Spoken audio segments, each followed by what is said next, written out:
क्या आपका भी बच्चा सिर्फ अपनी दुनिया में रहता है? जब आप उसका नाम बुलाते हैं तो वो वापस रिस्पॉन्स नहीं करता।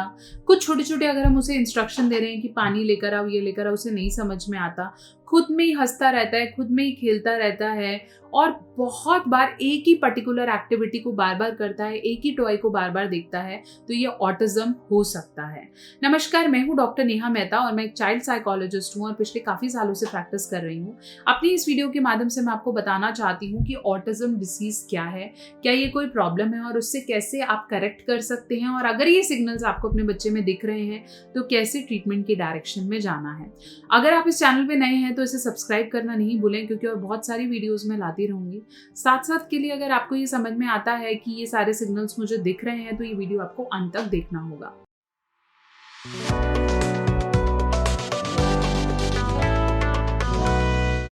तो चलिए हम बात कर रहे थे ऑटिज्म स्पेक्ट्रम डिसऑर्डर की। यूजुअली जो बच्चे ऑटिज्म में होते हैं उन्हें अपनी दुनिया में रहना बहुत ज़्यादा पसंद होता है। ऑटिज्म एक ऐसा न्यूरो डेवलपमेंटल डिसऑर्डर है जिसके अंदर बच्चे, मतलब दिमागी एक इशू है जिसके अंदर बच्चे अपनी कम्युनिकेशन और इंटरैक्शन, मतलब आपसे बात करना और आपकी बात को सुनना, दोनों में ही प्रॉब्लम होती है। ये बच्चे एक सेल्फ सेंटर्ड, मतलब अपनी ही दुनिया में रहते हैं, उसी में हंसते हैं, उसी में खेलते हैं और मूड बेसिस पे अगर आपका मन करा तो उसका मन करा, तो हो सकता है उसने आपको देखा, अदरवाइज ये लोग आई कांटेक्ट भी नहीं करते हैं। उनके नाम बुलाने पर वो बिल्कुल भी कोई रिस्पॉन्स नहीं देंगे, तो हो सकता है आप 10 बार बोलते रहे राहुल राहुल राहुल और वो ना सुने। छोटे छोटे सिग्नल्स ये लोग देंगे, हमें ऐसा लगेगा कि पानी तो मांग रहा है लेकिन उसे बोला नहीं जा रहा है। इन बच्चों में मेजर स्पीच डिले होता है। 5-6 साल 7 साल में भी इन बच्चों का स्पीच नहीं आता। एक ही बार बार टॉय को या एक ही बार बार गाने को, पोएम को या फिर स्टोरी को बार बार सुनते रहते हैं और बार बार उसे दोहराएंगे अंदर ही अंदर, और हो सकता है उसमें कोई सेंस ना बने, but they keep on doing that. कई बच्चों में ऑटिज्म के साथ साथ हाइपर एक्टिविटी भी जुड़ी हुई होती है। जैसे मान लीजिए ऑटिज्म तो है ही, लेकिन उसके साथ साथ बच्चा रेस्टलेस बहुत है, इधर उधर भाग रहा है, पीट रहा है, मार रहा है, स्पिट कर रहा है। ये भी बच्चे के अंदर साथ साथ सिग्नल्स आ सकते हैं। ऑटिज्म शुरू हो जाता है 2.5 साल से लेकर 8 साल और उसके बाद भी। कभी कभार कुछ बच्चे नेचुरली, मतलब स्टार्टिंग में मामा दादा सिग्नल्स पकड़ लेते हैं, लेकिन फिर धीरे धीरे ऑटिज्म में चले जाते हैं। वाइस वर्सा, कुछ बच्चे शुरू से ही सिग्नल नहीं पकड़ते, तो इसे हम कहते हैं सेकेंडरी और प्राइमरी ऑटिज्म।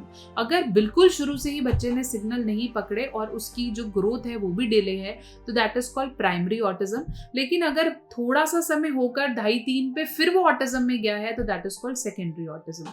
ऑटिज्म को, प्रॉब्लम को अगर पेरेंट्स सीरियसली नहीं लेते हैं तो बच्चे के आईक्यू पर, मतलब उसके दिमागी डेवलपमेंट में बहुत ज़्यादा फर्क पड़ता है। ऑटिज्म बच्चे कोई मेंटली रिटार्डेड बच्चे नहीं हैं या अपंग बच्चे नहीं हैं।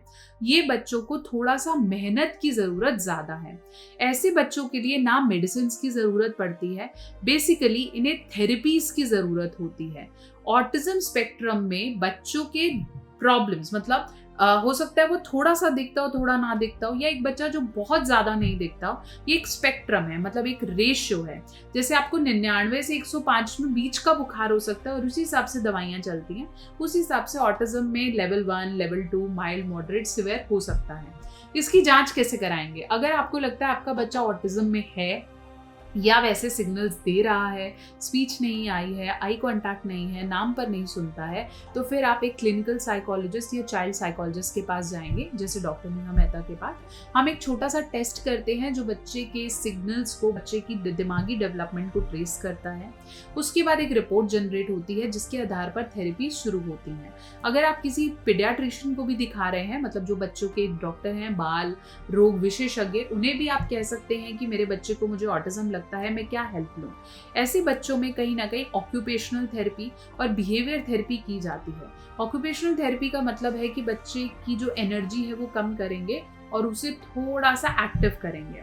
वेयरएज बिहेवियर थेरेपी बच्चे को जो धीरे धीरे सिग्नल्स पकड़ना, पेरेंट्स को सुनना, अपने बिहेवियर पे वापस आना या फिर आपको पढ़ाई की तरफ इन्वॉल्व करना वो ये करता है। स्पीच थेरेपी की भी इन बच्चों को ज़रूरत पड़ती है, स्पेशल एजुकेशन की भी ज़रूरत पड़ती है, लेकिन ये पूरा प्रोसेस साल, 1.5 साल, 2 साल से ऊपर नहीं होता। जितना जल्दी आप प्रॉब्लम को पकड़ लेंगे और थेरेपी शुरू कर देंगे, उतना जल्दी आपका बच्चा दूसरे बच्चों से नॉर्मल हो सकता है। तो ये सिर्फ आपकी कई पेरेंट्स की मन की बातें हैं कि नहीं नहीं मेरा बच्चा ठीक हो जाएगा, समय के साथ ठीक हो जाएगा, ये प्रॉब्लम टाइम के साथ बिगड़ती है, ठीक नहीं होती है। तो अगर ऐसे कुछ सिग्नल्स हैं तो आज ही अपना ऑटिज्म का टेस्ट कराएं। अपॉइंटमेंट बुक करने के लिए www.drnehamehta.com। अदरवाइज और भी आपके आसपास साइकोलॉजिस्ट हैं, उन्हें जाके जरूर दिखाएं। मेरा पर्पस अवेयरनेस क्रिएट करना है, ताकि पेरेंट जो इसी उसमें उम्मीद में रहते हैं कि समय के साथ बोल पड़ेगा, इतनी क्या जल्दी है, ठीक है, क्या हो गया, प्लीज ट्राई सी, क्योंकि परवरिश जितने अच्छे हाथों से हो जाएगी स्टार्टिंग में, आगे प्रॉब्लम नहीं आएगी। आशा करती हूँ मेरी वीडियो आपके डाउट्स को क्लियर कर पाई है। बहुत जल्दी एक और वीडियो लेकर हाजिर होती हूँ और अगली वीडियो में बात करूंगी हाइपर एक्टिविटी क्या होता है और कैसे इसे पहचाना जाए या उसके लिए क्या थेरेपीज होती हैं। तो फिर आने वाली वीडियो मिस ना हो, सब्सक्राइब द चैनल। और कोई टॉपिक है, कोई कमेंट है, आपके बच्चे में प्रॉब्लम है तो उसे कमेंट सेक्शन में लिख भेजिए। सून coming with a new video.